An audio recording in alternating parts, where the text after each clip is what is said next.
அஸ்ஸலாமு அலைக்கும். எல்லாரும் என்ன செய்கிறீங்க? நல்லா இருக்கீங்களா? இன்றைக்கி எங்கள் வீட்டில் மதியத்துக்கு பிரியாணி தாங்க, சிக்கன் பிரியாணி.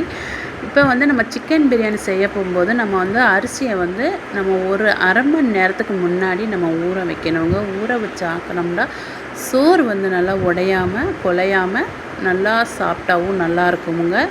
நம்ம பிரியாணிக்கு தேவையான பொருள் சொல்கிறேன். 2 பெரிய வெங்காயம், 2 தக்காளி, 2 பச்சை மிளகா, ஒரு பொடி புதினா மல்லி, தேவையான அளவு கருவேப்பிலை, ஏலக்காய், கிராம்பு. நம்ம ஃபஸ்ட்டு சட்டி அடுப்பில் வச்ச உடனே கொஞ்சமாக ஒரு 2 ஸ்பூன் நெய் ஊற்றி கொஞ்சமாக ஆயில் ஊற்றி நல்லா சூடானோன்னே கருவேப்பிலை, ஏலக்காய், கிராம்பையும் போட்டால் அப்புறம் வெங்காயத்தையும் போட்டு நல்லா பொன்னிறமாக வதக்கினா அப்புறம் அது பிறகு கருவேப்பிலையும் புதினா மல்லியும் போட்டுட்டு தக்காளியும் போட்டு பச்சை மிளகாயும் போட்டு நல்லா வதக்கி எடுத்துக்கணுங்க. அதோட இஞ்சி பேஸ்ட்டையும் போட்டு தேவையான அளவு உப்பு போட்டுக்கணுங்க. நல்லா வதக்கினோடனே நம்ம போடுற மசாலாவை ஆட் பண்ணேன். நான் எப்போயுமே சாம்பார் பொடி தாங்க போடுவேன்.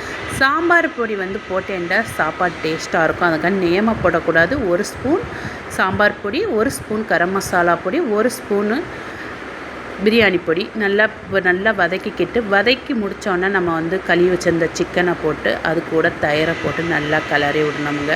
நம்ம நல்லா கிளறி விட்டோன்னே நல்லா கொதி வந்தால் பிறகு நம்ம எந்த உலக்கில் நம்ம அரிசி எடுத்தோமோ அந்த உலக்கில் நான் 1 உலக்கு அரிசி எடுத்திருக்கேன், 2 உலக்கு தண்ணி ஊற்றணுமுங்க.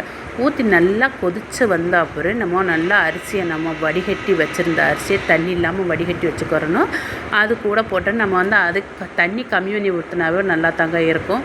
நல்லா தம் போட்டு அதுக்கு மேலே நெய்யை ஊற்றி சாப்பாடை சாப்பிட்டோம்னா செம்ம டேஸ்ட்டாக இருக்குங்க. நீங்களே இதே மாதிரியே ட்ரை பண்ணி பாருங்கள்.